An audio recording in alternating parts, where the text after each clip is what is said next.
Ngimi phambi kwenu ngizobonga ubaba umprofeti uNdlovu.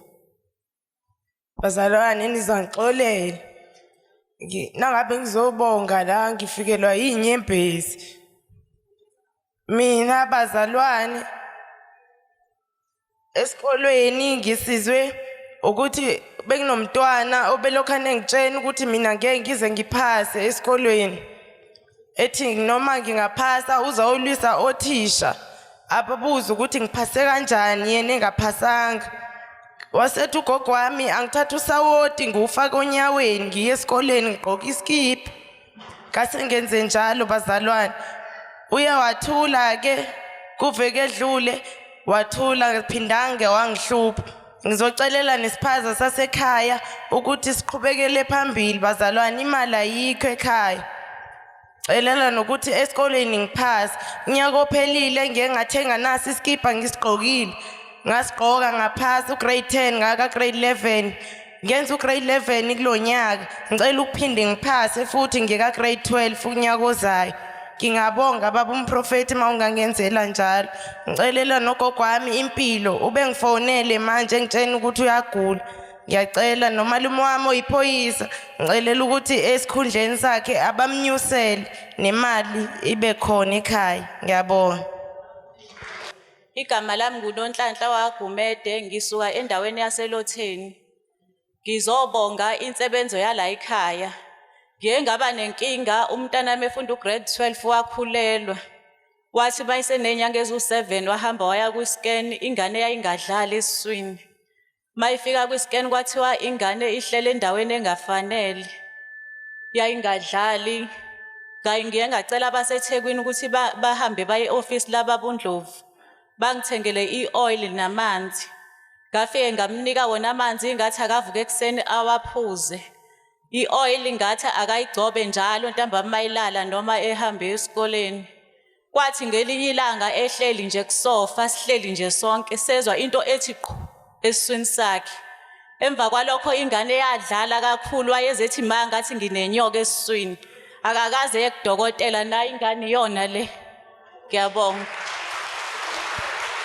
Bengihlushwa isilwane kakhulu uma wami wayethi isilwane sasikade ekhula naso sidlala naye.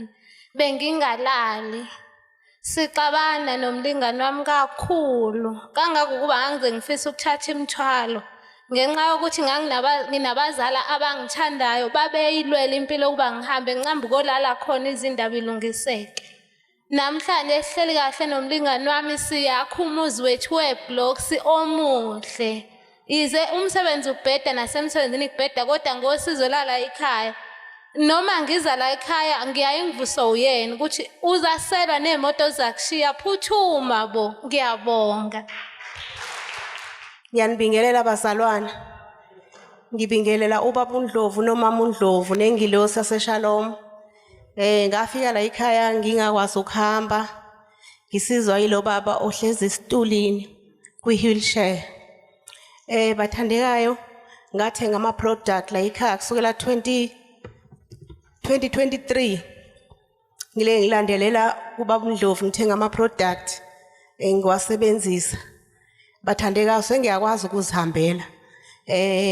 Ngiyenza yonke imisebenzi yasekhaya. Ngiyalima ngenza yonke into.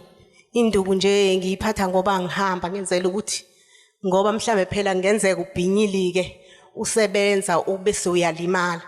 Kodwa nje ngiyayenza yonke imisebenzi.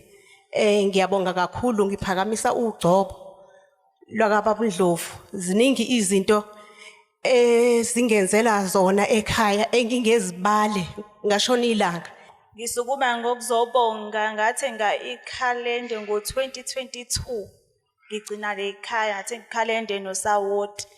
Ngisukuma nokuzobonga ngathola imoto nje ngokuthenga ikhalende nosawoti. Awubaphindele ukuthi uthenge ini? Baba sathenga imoto eyiToyota ngo2022. Emva uba uthole ini? Ikhalende nosawoti zalandelana zaze zaba u3 imoto. Hallelujah. Anyway ngicela kuyikhuthaza le ndaba yekhalenda. Awuthi amen. Amen. Ikhalenda yenzani bazalwana? hey siyehluleka ukuchaza imisebenzi enziwa ikhalenda. Awuthi amen. Amen. Siyehluleka ukuchaza. Kunomunye umama bekachaza ngekhalenda athi baba lithe liduma izulu. Lezilahle lezulu liyongena endlini. Lafike labhekana nekhalenda.